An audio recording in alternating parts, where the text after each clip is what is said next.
अस्सलामु अलैकुम वरहमतुल्लाह।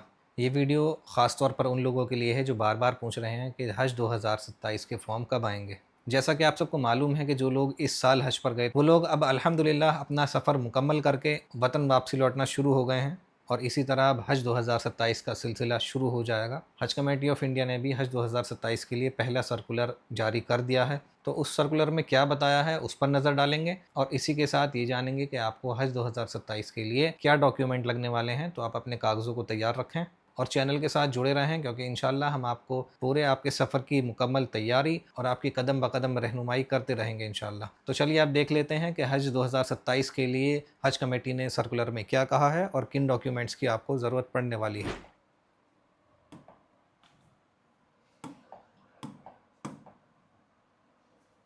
तो सबसे पहले तो हम नज़र डालेंगे हज 2027 के लिए जो हज कमेटी ऑफ इंडिया ने सर्कुलर जारी किया है उसमें हज कमेटी ने क्या कहा है। देखिए, मुख्तसर चीज़ों पर बातें करेंगे।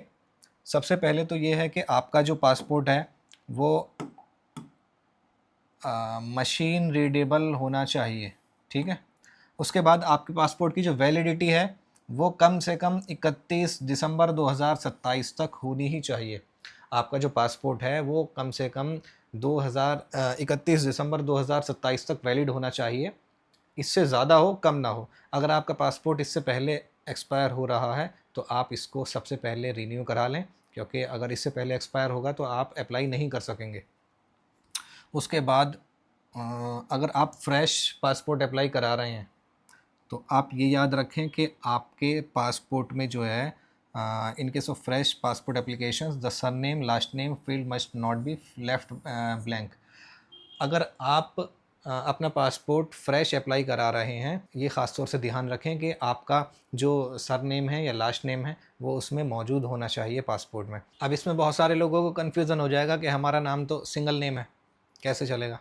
तो जिनके पासपोर्ट ऑलरेडी बने हुए हैं उनका एक्सेप्ट हो जाएगा, लेकिन जो आप फ्रेश अप्लाई करा रहे हैं उनके लिए हज कमेटी ने ये हिदायत दी है कि या तो आपके नाम के साथ या तो सरनेम हो या लास्ट नेम हो, ठीक है, सिंगल नेम ना हो। और इसका ताल्लुक हज कमेटी से नहीं है, इसका ताल्लुक वीज़े से है। कुछ जगहों पर वीज़े के लिए डबल नेम होना ज़रूरी है। तो हज कमेटी ने सर्कुलर में तो अभी मोटी मोटी यही बातें बताई हैं। 3 चीज़ें हैं, एक तो आपका पासपोर्ट मशीन रीडेबल हो और आपके पासपोर्ट की तारीख जो है वो एक्सपायरी कम से कम 31 दिसंबर 2027 हो। और अगर आप पासपोर्ट फ्रेश अप्लाई करा रहे हैं तो आप ये याद रखें कि सरनेम या लास्ट नेम ज़रूर डलवाएं।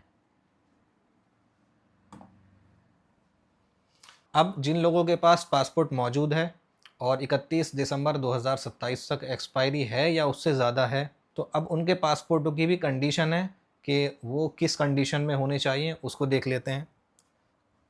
देखिए, सबसे पहले तो ये हज 2027 के लिए अपना पासपोर्ट दुरुस्त कर लें। अगर नहीं हो तो उस पर फ़ौरन कार्रवाई करें, उसको बनवा लें। जिनके पास है तो किस कंडीशन में होना चाहिए।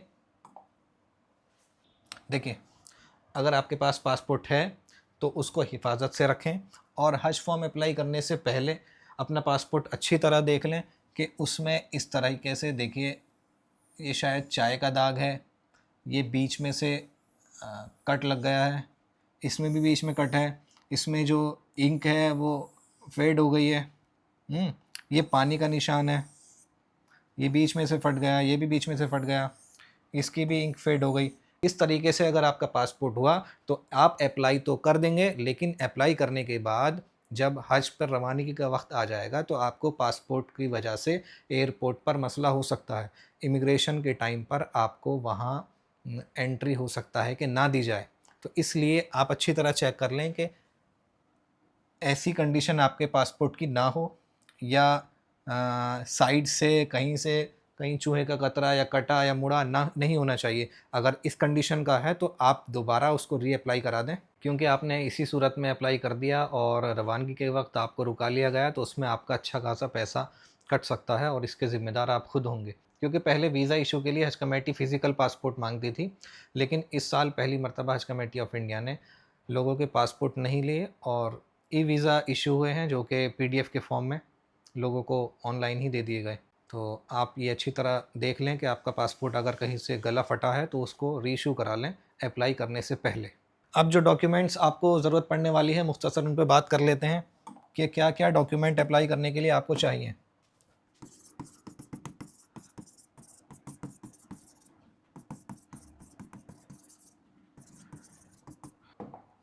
एक ग्रुप में मैक्सिमम 5 लोग अप्लाई कर सकते हैं। और अप्लाई करने वाले हर आदमी को क्या डॉक्यूमेंट चाहिए? पहला है फ़ोटो, दूसरा पासपोर्ट, तीसरा है आधार, चौथा ब्लड ग्रुप, उसके बाद आपको चाहिए बैंक की पासबुक या फिर चेक। मोबाइल नंबर, एक ग्रुप के लिए पांचों लोग एक भी यूज़ कर सकते हैं। अगर एक ही फैमिली है तो एक ही डाल दें, फैमिली अलग अलग हैं तो फिर मोबाइल नंबर भी अलग ही डालें। तो ये डॉक्यूमेंट हैं जो हज फॉर्म अप्लाई करते टाइम आपको चाहिए। अब इसमें एक मसला और आता है कि कुछ लोग दिल्ली में रह रहे हैं और यूपी से अप्लाई करना चाहते हैं। अब आप ये ध्यान दें कि अगर आपका पासपोर्ट दिल्ली का है,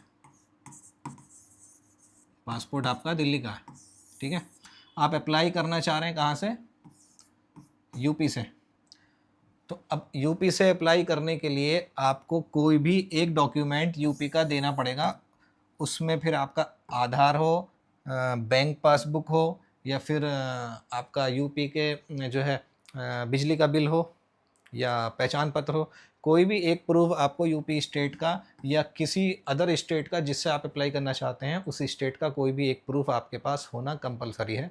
अगर नहीं है तो फिर आप दूसरी स्टेट से अप्लाई नहीं कर सकते। तो ये मुख्तसर सी बातें थी हज 2027 के लिए क्या डॉक्यूमेंट्स आपको तैयार करने चाहिए और किस कंडीशन में आपका पासपोर्ट होना चाहिए, कब तक वैलिड होना चाहिए, ये सारी बातें मैंने आपके सामने रखी। तो जो लोग हज 2027 का इरादा रखते हैं वो इन सब चीज़ों की तैयारी कर लें और अगली जो भी खबर आएगी इस सफ़र में जो भी आपको मालूमात की ज़रूरत पड़ने वाली है वो हम वक्त पर मुहैया कराते रहेंगे और इंशाल्लाह कदम ब कदम आपकी रहनुमाई करेंगे।